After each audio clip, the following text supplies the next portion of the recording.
Hey Mark, you ready for a pound off? Yeah, I'm ready. I don't know if the internet's ready, because this is going to be a little different than our normal Post Driver pound off. We're going to use this over here, which shall remain nameless. We just don't say this out loud, and then we're going to put it up against the Bryce. We used to represent this piece of equipment, we no longer do, and hopefully you'll see the difference between what it's capable of and what the Bryce can do coming up right now. Before we get into all that though, there's some things we should tell you. Now, one of the shortcomings of this is probably going to be its weight. This is a 300 kilogram hammer, and this is a 400 kilogram hammer. We are already starting off at a serious advantage. We understand that. Personally, I don't think it's gonna matter. And I'll tell you why. The other big difference is at the top of this. Now, if you come around the back side of both of these drivers, you will see that we have one pulley right here. We have one loop and one pulley that or shiv, if you want to call it that we're going through. If you come over here to this one, we have 1, 2, 3, top and bottom. That adds a lot of resistance to the system. Now, Bryce has been very careful to engineer their system, because what they want is they want that free fall speed to be achieved as fast and efficiently as possible, and to transfer that impact force to the top of the post where it's going to do you the most good. Having all that lost in a system through ropes and cables and friction on the mast is not what we want. Bryce has worked very diligently, and they have gotten their Post Driver to 80% efficiency, meaning the 80% of the energy is transferred directly to the head of the post, meaning that it's going to go on the ground better. Their motto is, we're going to do one thing, we're going to do it really well. If it's not going to work amazing and benefit the fence builder himself, then they don't want to do it, which is why they've just stuck to making really good Post Drivers. In fact, you ought to see some of the impressive Vulcan Post Drivers with the 800 kilogram hammer that basically will set off seismograph things. People think earthquakes are happening when that happens. So as we're talking about things that are different from one machine to the other, this is the base unit. This entire piece, basically from this slew all the way to the weight and everything, is very standard from one machine to the next with this particular company. So you will find the same slew ring, the same basic geometry and everything of the arm, and especially the mast is very consistent between models. So this particular setup can be removed and put on other machines, and that's what they're doing. So this setup isn't necessarily skid steer attachment, but now they're adapting it to some other track-based machines so that you can compare that to a lot of the other stuff. Now, keep in mind that some of the other bigger machines that we used to sell with this company will have a bigger weight. I think they go up to like 380 kilograms. So starting off right out of the gate, Bryce in Scotland is putting a 400 kilogram hammer on this machine, and then you can go up to a 500 kilogram hammer. Again, so we can do that because we have a counterballast over here. On that machine, we don't have that counterballast necessarily, especially depending on which way we slew it. This counterballast right here is always opposite the driver head, which makes a really big difference when you're on side hills. The other company, when they do their track-based units, they're trying to extend tracks and get those tracks out a little bit further to give you more counterballast on the opposite side of the machine, but it doesn't always work well, and they're really concerned with being top-heavy and having these tips over. Now, I've tipped one over and know what that feels like. Again, I didn't have my track out. That's the thing you have to be very careful of here, whereas we've got a really stable platform here with the counterballast. Much like excavators work, that's how this is working. Going back to the pulley system, imagine if I laid this thing on its side and we were just going to disconnect this weight and pull on this rope. Because I'm pulling that rope through 2 pulleys right here instead of 7 over here, I would have less friction. I'd be able to more easily collapse that ram. If I just took all the fluid out of the system and opened up the system, I'd be able to pull that rope a lot easier than I could pulling it through all those pulleys. We're going to see whether or not that makes a difference, and I suspect it will. Back on the counterweight system, the other reasons that they're doing this is because they want to keep their machines super light. Basically in England, they have weight restrictions, and so they're trying to keep under a certain weight so that they can transport these down the road with the type of vehicles that they have readily available. Bryce said, hey, you know what? If you're going to get into this, we're just going to make a good driver and we don't care about weight, which is why a track-based unit like this is probably going to weigh maybe 6,000 or 7,000 pounds, where this one weighs almost 12. So we've got a lot more weight here, which is providing a lot of that stability as well. And I don't know how this is going to work, because as you guys well know, underneath this ground is some rock. We have about 2 feet of solid clay, maybe 18 inches to 2 feet of clay, and then below that we have rock. But what else you see is snow, and with snow comes ice, and I'm betting that we have frost, what, 6 inches a foot? Yeah. Somewhere between 6 and a foot. So we're going to see how that impacts. If we don't get a good test and we start blowing up posts and we can't get these in to at least 3 feet, then maybe we'll rock spike these and see if that makes a difference. That's another thing you'll see. Is on board with this machine, I've only got 1 diameter rock spike, whereas on board with this machine, I've got 3 different diameters of rock spike. So I can do a much larger rock spike with this because it'll accept something this large, whereas that one currently is only set up to receive something about 3 inches. And this is a lot closer to 4. That may make a difference. You're gonna have a smaller rock spike than I'm gonna have available to me. And the last thing is that when I ordered this machine, they told me when I could have it, and it showed up on time. When I ordered these machines, they told me when I could have it. And you know what? I'm still waiting on 3 machines, and that gets a little frustrating. And unfortunately, those were ordered in 2020. So that also plays a role in all of my purchasing decisions and why we have decided to no longer represent the brand that's over here. But again, I'm curious, I'm a fence builder. I wanna know if this truly is better or if I'm just blowing smoke. You wanna find out? I want to get down to the bottom of this. Let's get to the brass tacks of the situation. Now, we have already set up these posts. They're all plumb, and we're gonna go for plumb, aren't we? We're not just gonna hammer them. We're gonna get them as good as we can and try and keep them straight, right? Because that's also another way that drivers matter. And so that's also why Dan and I are doing this, is because we both have a lot of experience driving posts, so you should get a pretty good even matchup here. We're not using somebody that has more skill against somebody that doesn't have skill, so that's important to us. With that said, are you ready? I'm ready. Okay, we're gonna do this. And if you're thinking too that, hey, he has to have an operator in his machine, we actually have a remote and we could set this up on a remote, but we just don't want to take the time. It's not worth it for this. So we could turn this into a one-man operation as well, in all fairness. So I asked Dan for a level, and this is what he brought me. Now I know times are tight. Winter's not exactly the most prosperous time for us fence builders, but apparently we've resorted to cutting levels in half to save money. I asked you to give me a better level so I don't have to use this, and this is what you bring me? That's a homemade torpedo level. It's homemade torpedo level, okay. Should we drive? Let's drive. Okay, let's drive.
He hasn't even got to the rock yet.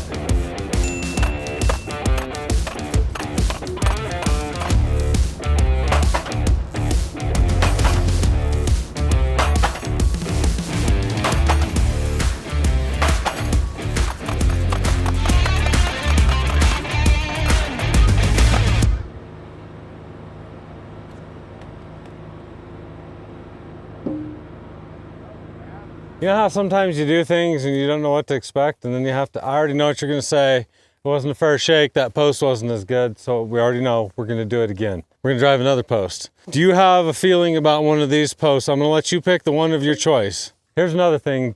All these posts are a little bit dry, and even if they weren't dry, they'd be frozen. It's not really the best post. The wetter the post, the easier they are to drive. But my post is just dry. They came out of the same bundle from the same time. We will do this again, and we're gonna see if it makes a difference, because here's the other thing. We don't know if the bouncing and the way that that thing had to get through the frost was making a difference in how it impacted the post. We don't know if that helped it or hurt it, made it split worse. We don't know. So I say we just do another one and we'll see if we can settle this. How come your weight wasn't bouncing and my weight was bouncing all over the place? Yeah, see, mine bounced a little bit. When I got to the rock, it really started bouncing up, and you actually saw my... Oh, I was bouncing in the frost. We're gonna have to do this again. So one of the things the camera guy said is he noticed that Dan was not raising his mast as high. Now the reason for that is because as we drive these, we can feel what's happening. If you raise it to the full height, you're really not getting anything extra, and you could actually cause some damage. So at the very first, when we're trying to get through the frost, we need to kind of peck at it a little bit until we feel like we're actually making some good distance, and then we can really slam on it. Now the other thing Bryce told us is that they did some testing, and about 1.3 meters is about the most effective, efficient height to raise your hammer, because after that, you've basically reached maximum velocity of free fall speed, or free fall speed of the system that you have, meaning with the limitations of the pulleys and the ropes. Lifting up 7 feet, if you have that available to you, isn't necessarily always the best thing. Sometimes it's about the height of the ground. So you notice when I got into the rock, I was taking a lot smaller pecks at it, but because I had those small pecks with a big weight, I was able to still chip through that, and you could see it just slowly go down, and I was able to get my full depth without destroying the post. Not always the case. You do have to be careful. You can destroy posts, and the drier they are, the worse it is. Wouldn't you say? Yeah, agreed.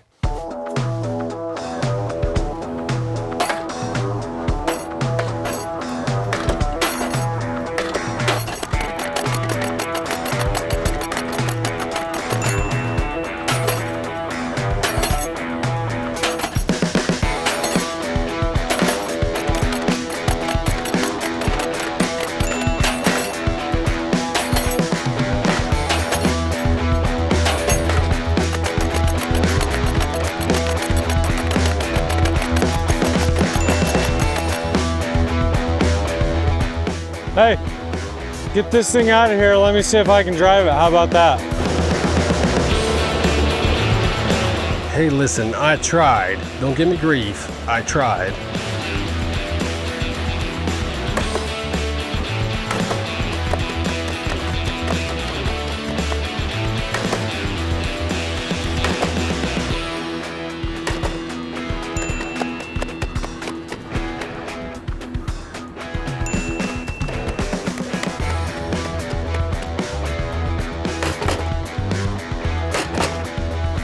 Hey, for the record, you cracked this, not me. It was cracked when I showed up.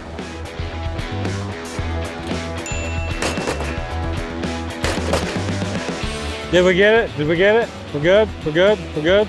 Okay. How you feel about that? I'm just trying to figure out how you cheated. I'm sure you did somehow. I am known to cheat. I did not cheat. This is set up fair and square. It was. I was able to get all 3 of these, and you were on the struggle bus big time. What was the problem with this one? So I had no control over that post. I'd already bounced off of it once. Yeah, I wasn't having any of the bouncing issues. I didn't get to the bouncing issues until I got to the rock and had to take those small pecks.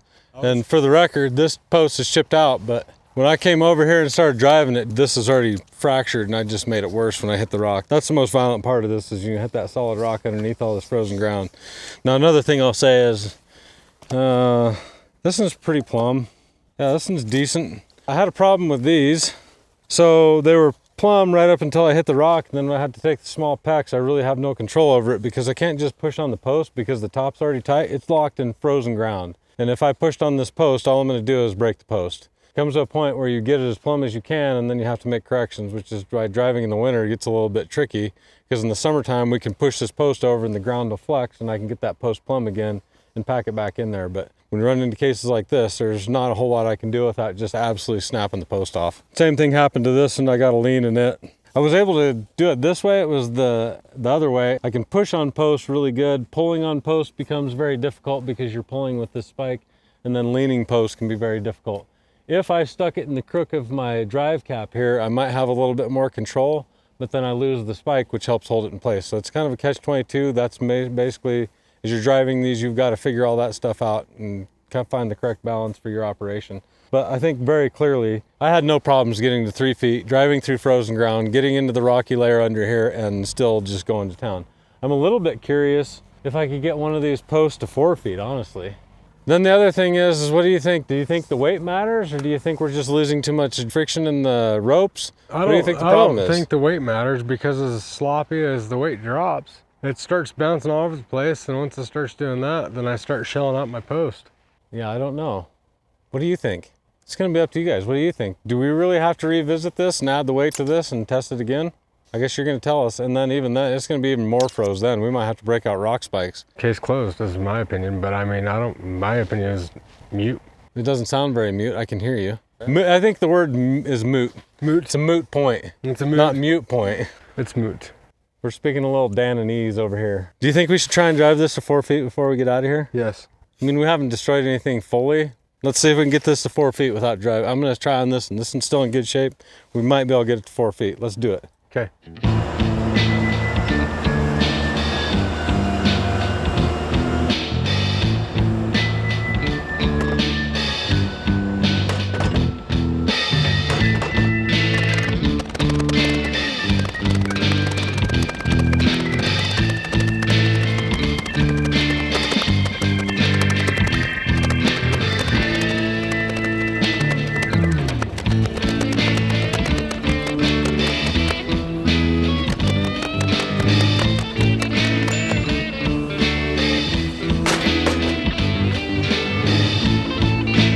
I'm happy with that. I'm gonna call it good.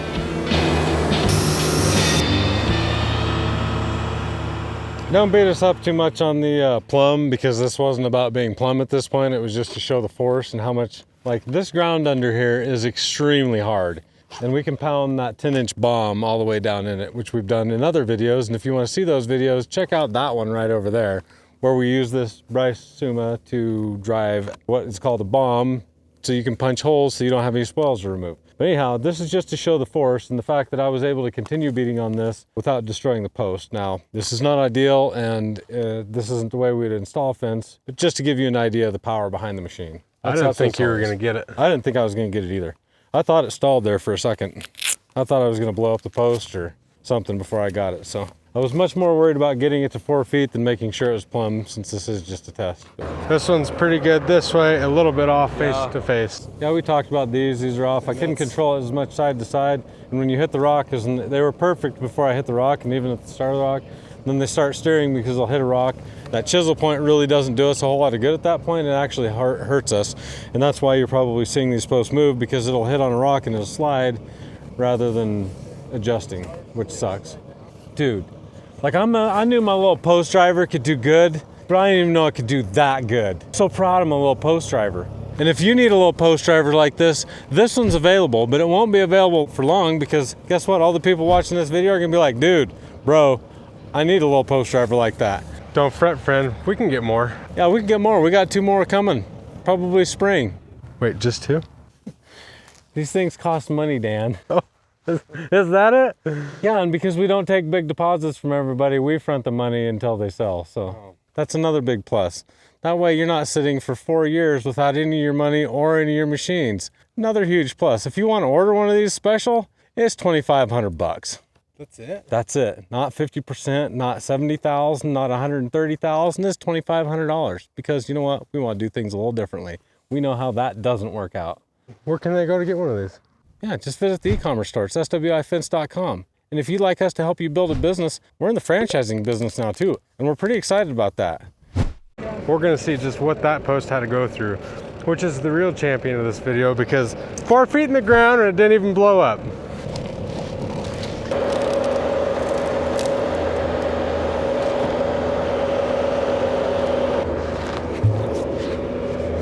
Well, it might have hit a rock. Just a small one though. Right when we thought that he was getting to the point of refusal and he didn't know if he was going to get it, that's what that driver was fighting against. Not only did he get it, but he beat the post through it. Case dismissed. Until next time, we hope you have a good dang day.